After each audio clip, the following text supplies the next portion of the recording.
Monsieur le député Saint-Jean. Merci beaucoup, Monsieur le Président.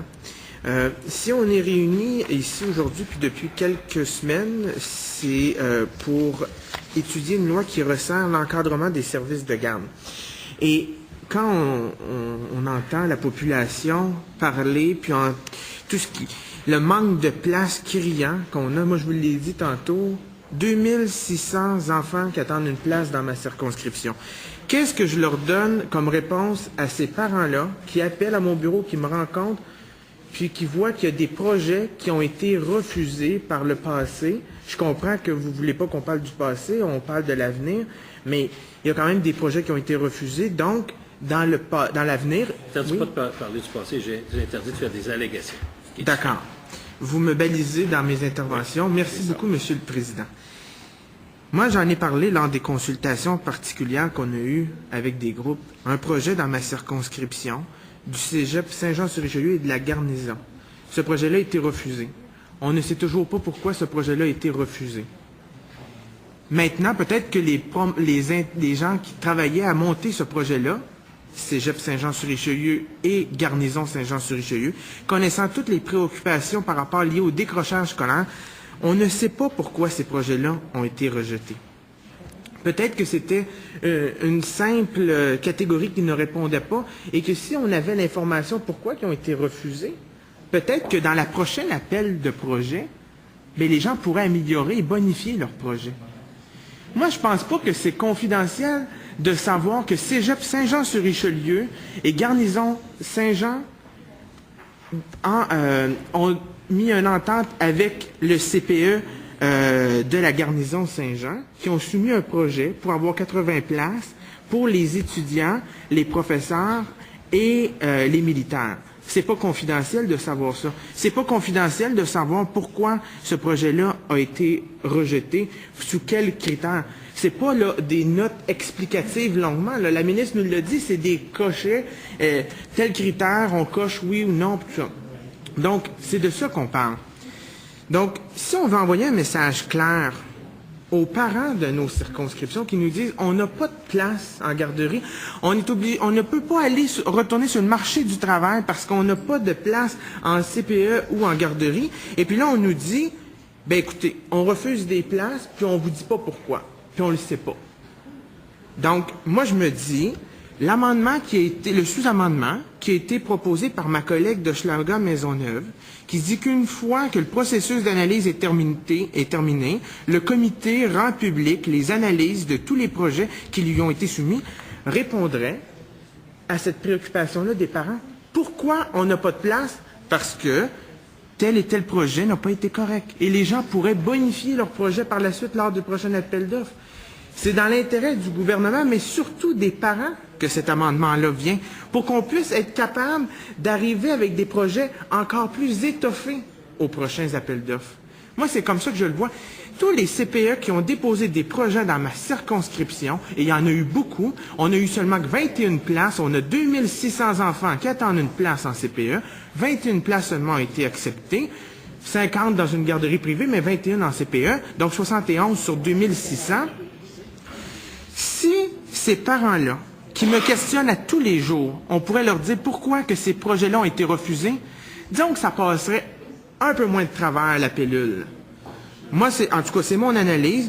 Je pense que la ministre avait des choses à dire par rapport à mon intervention. Je serais très intéressé de les entendre, Monsieur le Président. Merci, Monsieur le député Saint-Jean. Madame la ministre. La seule chose que j'ai à dire là-dessus, Monsieur le Président, c'est que le député doit faire attention à ne pas induire la population en erreur, parce que par rapport à une situation où un promoteur souhaitait savoir ce qui s'est passé au niveau de son projet et souhaitait... J'ai pas fini. Oui. Non, je ne prête pas d'intention, du tout. Pas du tout, aucune façon. Mais j'ai pas dit qu'il a induit, mais il faudrait pas que... C'est ça, je fais attention. J'ai pas voulu... J'ai zéro problème, là, je le dis sincèrement, là, j'ai pas de... Je dis ça en toute amitié.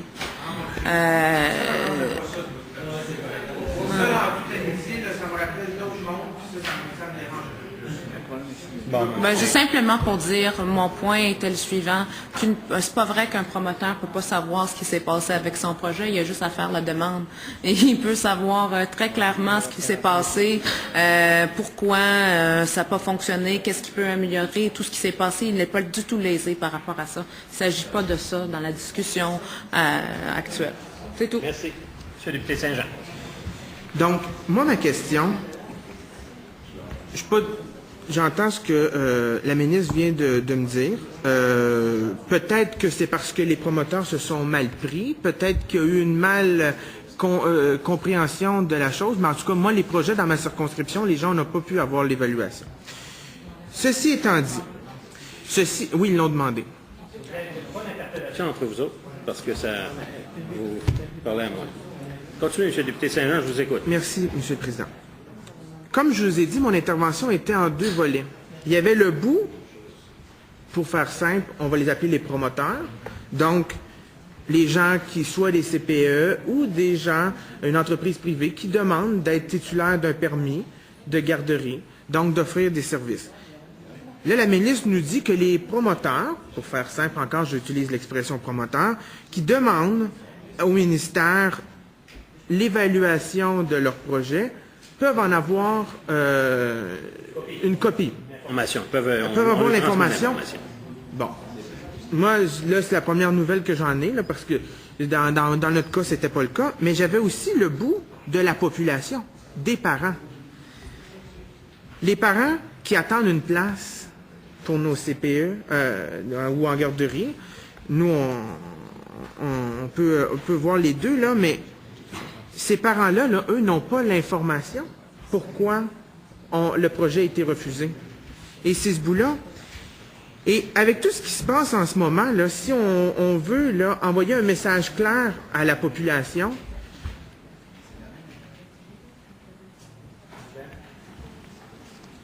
continuez, monsieur le député Saint-Jean. Merci beaucoup, monsieur le président. On va y arriver. On va trouver une solution, je suis certain, si tout le monde y met du sien. Moi, là, je pense à mes parents. Puis sûrement là, que j'en ai dans ma circonscription, là, on est quasiment à l'heure du souper, là. Ils sont arrivés à la maison, là. Puis pendant qu'ils préparent le souper, là, ils m'écoutent parce qu'ils savent que je suis en commission parlementaire aujourd'hui, là.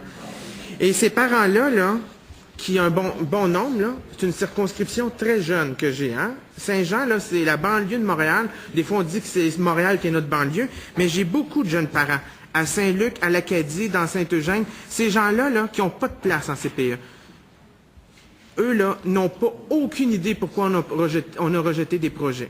Puis ces parents-là, ben, ont manifesté dans les rues. Puis c'était pas moi qui étais député à ce moment-là, mais j'étais avec eux quand même, parce que j'avais pas eu la chance d'être élu à l'élection de 2007, mais j'étais quand même là avec eux en 2008, lors de l'appel pour les projets, puis avec ma prédécesseur qui était ici.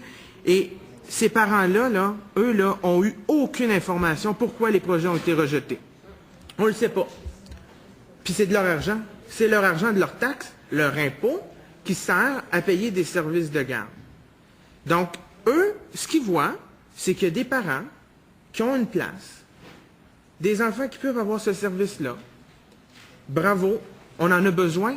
Puis c'est nous, notre gouvernement qui avons mis en place le service des CPE, puis c'est pas pour rien parce qu'on y croit, puis on pense que c'est important d'offrir ce service-là à nos enfants et à nos parents, aux parents du Québec, pour être sûr que nos jeunes arrivent à l'école avec une formation de base ou une éducation solide pour avoir des jeunes plus performants puis avoir une bonne relève au Québec.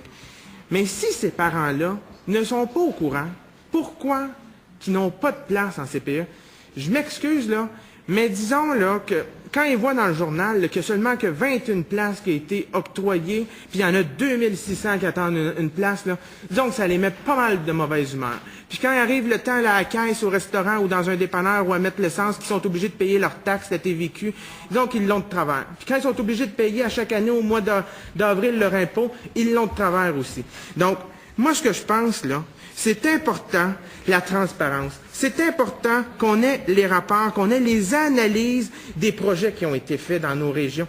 Puis les comités consultatifs des régions, ça va leur enlever du poids ses épaules parce qu'ils vont voir que les évaluations sont rendues publiques, puis ils vont pouvoir dire aux gens, regardez, on n'a pas pris des décisions tout croche, on a pris des décisions importantes. Voici nos recommandations, puis on en est fiers, puis on est tellement d'accord avec nos recommandations que ça ne nous dérange pas de les rendre publiques. Moi, je pense, Monsieur le Président, que cet amendement-là est majeur, puis c'est un amendement clé dans le projet de loi. Parce qu'on le dit, on veut que le processus d'analyse terminé, le comité va rendre public les analyses. Moi, je vois les gens de Macré, là, hein, les gens des organismes familles, des gens là, du milieu municipal, des gens des CPE, des gens des garderies qui vont dire, regardez, on s'est mis ensemble autour de la table, on a évalué tous les projets, on a mis du temps, on a mis des énergies, on a mis des efforts personnellement et collectivement pour nos familles, pour nos enfants, et puis nos évaluations vont être rendues publiques. Moi, je pense que c'est majeur, c'est important pour notre monde, et si on n'a pas ça, ça ne sera pas fini. Les parents vont nous renoter ça pendant longtemps parce que nos parents ont droit d'avoir des services de garde de qualité et en nombre suffisant. Moi, ça me fait plaisir maintenant, Madame la Présidente, de poursuivre mon intervention parce que il y a tellement de choses qui se sont dites.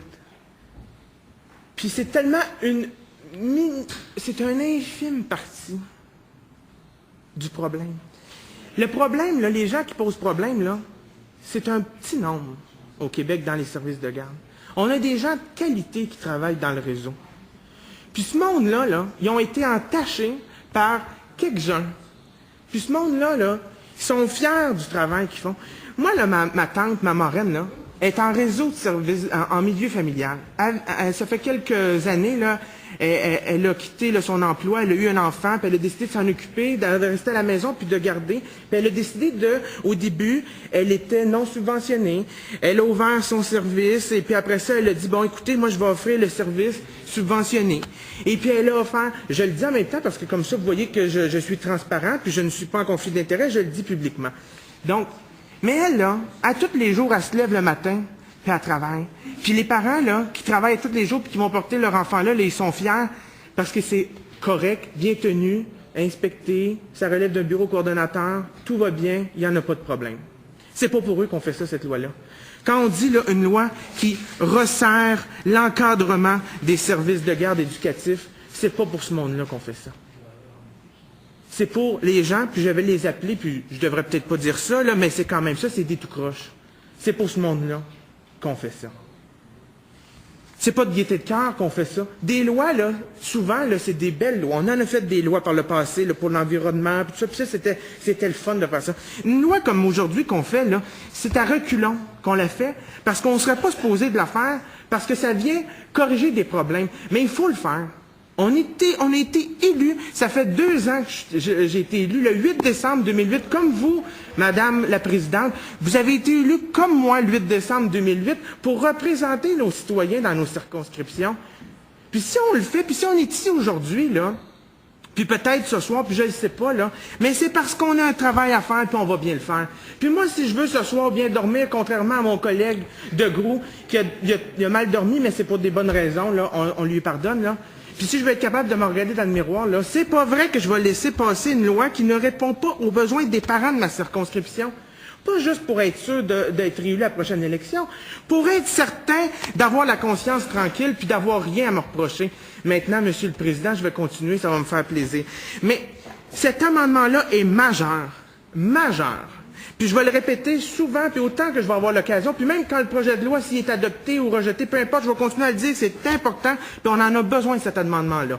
Donc, moi, j'aimerais ça entendre maintenant ce que la ministre pense de l'importance de cet amendement-là pour les parents. Parce qu'elle m'a bien répondu, puis je l'apprécie, puis je la remercie du bout par rapport à nos promoteurs. Comme je vous l'ai dit, je fais simple en disant ça, c'est tellement beaucoup plus que juste un mot promoteur, mais j'aimerais ça l'entendre par rapport au bout des parents. Merci, Monsieur le Président. Merci. Madame la ministre. Le député m'a demandé de parler sur le sous-amendement. J'ai déjà donné ample les explications sur la position là-dessus. Merci.